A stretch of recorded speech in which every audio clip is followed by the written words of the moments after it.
What's up, everyone? It's Will, Adventure Dad, coming to you live through the power of the internet. Today is Thursday, November 8th, 2018. Local news as of last night, and actually on Tuesday, said that there's a certain part of California that was exposed to high winds, and that PG&E, also known as Pacific Gas and Electric, was planning on pretty much turning off people's power that live in high wind areas that pose a high wildfire threat. As of this morning at 8:32, PG&E released a statement for Sacramento saying Pacific Gas and Electric is postponing a decision on potential public safety power shutoff as its crews continue to monitor the fire danger and gusty winds in 8 counties throughout Northern California. They said that they want any planned outage to be an option of last resort. But if a decision is made, the shutoff could be instantaneous. Thank you, PG&E spokesman Denny Boyle. Well, those of you that live out in the high fire dangers and dangerous areas and out in more rural areas, I guess that's just a prime example on why you need to stock up on things like drinking water, food, things that you need to get by when you don't have power, and especially if you don't already have one, have a generator, and some extra fuel.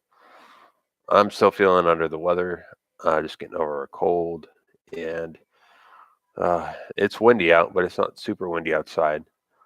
Um, Glad power's still on. Even if it wasn't, I'd still be on generator power, and I can still run my internet, and I can still run my hot water heater because I have an on-demand water heater. A shovel. Ooh, a shovel. Um, so yeah, I hope everyone is well. If you're affected by these power outages, know that you can contact PG&E on their website, and you can file. You can fill out a form, pretty much, that'll reimburse you for any kind of loss. It'll take time, but you have to be without power for more than 24 hours.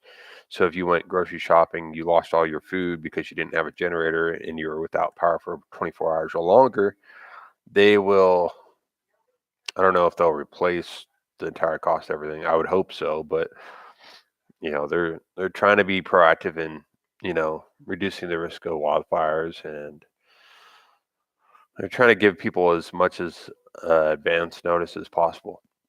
I think the big part of this that is going to be the hardest for everyone is when they turn off the power, and then it's going to take time to get it back on because they have to go and they have to physically inspect the lines, and their whole infrastructure, and they already got issues with their lines and their equipment.